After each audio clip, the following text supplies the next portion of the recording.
Hello everyone, তোমরা সবাই কেমন আছো? আমি খুব ভালো আছি। আজকে মকর সংক্রান্তি, তাই সবাইকে হ্যাপি মকর সংক্রান্তি। সকাল সকাল স্নান হয়ে গেছে।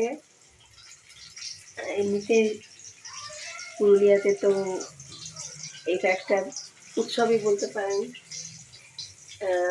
কাঁসাই বলে একটা নদী আছে আমাদের এখানে।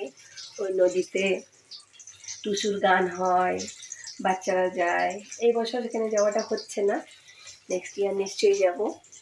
তখন সেই কাঁসাই নদীর ওখানে গিয়েও আমি ব্লগটা করব। তো এখন আমাদের সকাল সকাল রান্না বান্না শুরু হয়ে গেছে। সকালে আজকে আমাদের নিরামিষ, আমাদের এটা নিয়ম। খিচুড়ি হবে, গোল গোল আলু ভাজা, বেগুন ভাজা, বেগুন পোড়া। আজকে আমাদের এগুলো খেতে হয়, তাই জন্য সেই সবই রান্না বান্না হচ্ছে। চলো তোমাদেরকে দেখাই। দেখো বন্ধুরা, বেগুন ভাজা হচ্ছে। হয়তো তোমরা ভাববে যে বেগুনগুলো এরকমভাবে কেন কাটা হয়েছে। আসল কথা হলো বেগুনে পোকা ছিল, যার জন্য গোলগুলো কাটা হয়নি। ভালো করে ডুবো ডুবো করেও কাটা যায়নি। কিন্তু টাকা দিয়ে কেনা জিনিস নষ্ট করতেও ভালো লাগে না, তো এইভাবেই কেটে নেওয়া হয়েছে। এই যে আলু ভাজা হয়ে যাচ্ছে, আলু ভাজা, বেগুন ভাজা, এই যে বেগুন পোড়া এখন মেখে রাখা আছে। ধনে পাতা, তারপরে ধনে পাতা কুচি, লঙ্কা, তারপরে টমেটো দেওয়া হবে। এতে অন্য টাইমে পেঁয়াজ দেওয়া হয়, আজ তো নিরামিষ, সেজন্য পেঁয়াজ দিয়ে মাখা হবে না। আর আমাদের নিয়ম হচ্ছে খিচুড়ি। তো চলো দেখিয়ে দিই। আমার ভাই তো এখন অফিস যাবে, যার জন্য থালাতে খিচুড়ি দিয়ে দেওয়া হয়েছে। আর দেখো, এবছর আমাদেরকে পুলি পিঠে বানাতে নেই, তাই জন্য আমার বড় মামা দিয়ে গিয়েছে, সেগুলো ভাজা হচ্ছে। মা ভেজে দিচ্ছে। এই ভাজা পিঠে খেতে খুব ভালো লাগে আমাদের। ভাজা পিঠেটা হয় জিরে বাটা, লঙ্কা বাটা, নুন আর হলুদ, আর বিশেষ কিছু মশলা লাগে না, খুব টেস্টি হয়। বিয়ের দিনে আমরা স্নান করে সবাই ভাজা পিঠে খাই। সব রান্না বান্না শেষ করে এবারে চলে এলাম একটু ছাদে।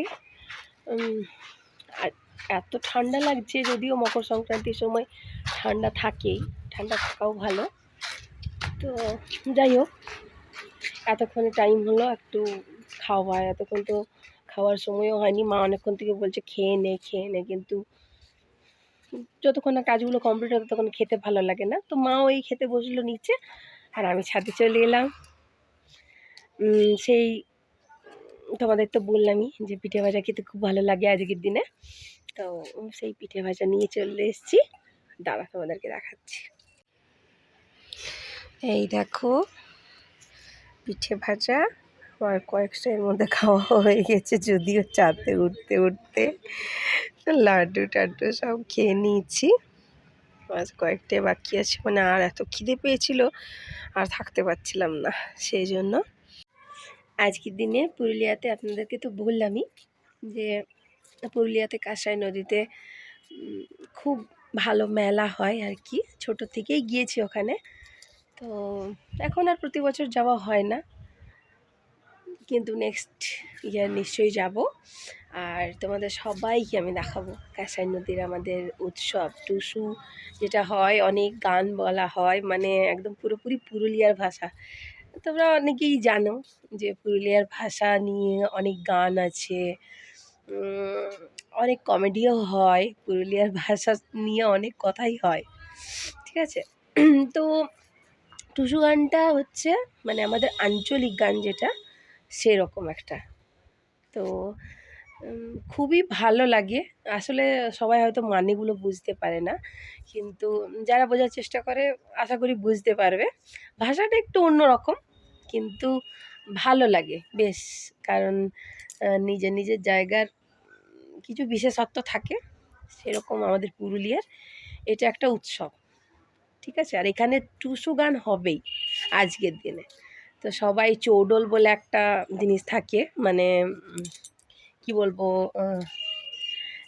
পুরো কাগজ টাগজ দিয়ে, রঙিন কাগজ টাগজ দিয়ে একদম পুরো সেরকম যে জগন্নাথ ঠাকুরের যেরকম ছোটো ছোটো রথগুলো হয় ওরকম টাইপের বানানো হয়। ফিরফিরি আমরা ছোটোবেলায় খুব ওড়াতাম, ওইগুলো পাওয়া যায় ওখানে। তারপরে জিলিপি, পাঁপড় ভাজা, তেলে ভাজা, অনেক জিনিস পাওয়া যায়। তো ভালো লাগে সব কিছু মিলিয়ে। এখন তো অনেক খেলনাও বিক্রি হয় ওখানে। সব জায়গায় যেরকম উন্নতি হয়েছে এখানেরও হয়েছে অনেক। তো সব মিলিয়ে খুব মজা হয় আজকের দিনটাতে, বাট এই বছর যাওয়া হলো না। তো ওখানে টুসু গান বললাম যে খুব বিখ্যাত আমাদের এখানে পুরুলিয়া। তো গানটা আমি যদিও পুরোটা জানি না, আমার মা খুব ভালো করে এসব গান। টুসু গান আমার মা খুব ভালো জানে। তো মায়ের কাছে ওই এক দু লাইন যতটুকু শুনেছি, ওই এক দু লাইন হয়তো মনে আছে, তো তোমাদেরকে একটু শোনাচ্ছি মানে গানটা কী রকমের হয়। তো এইরকম ওই দু লাইন একটু মনে আছে, শোনাচ্ছি তোমাদের।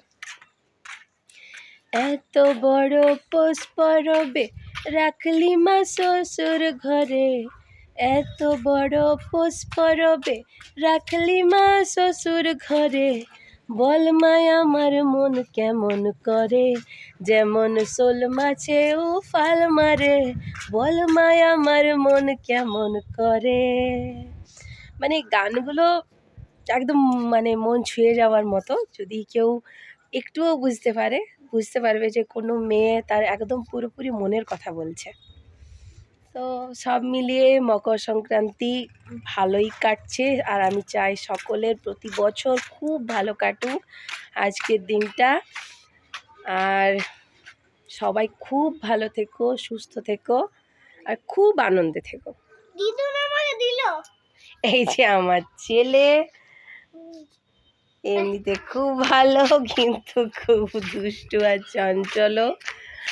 তো ওর চুলটা আসলে মানত ছিল, নামানো হয়েছে। পুরুলিয়ারই একটা খুব বিখ্যাত মন্দির আছে মৌতোর বলে একটা জায়গাতে, মা কালীর মন্দির।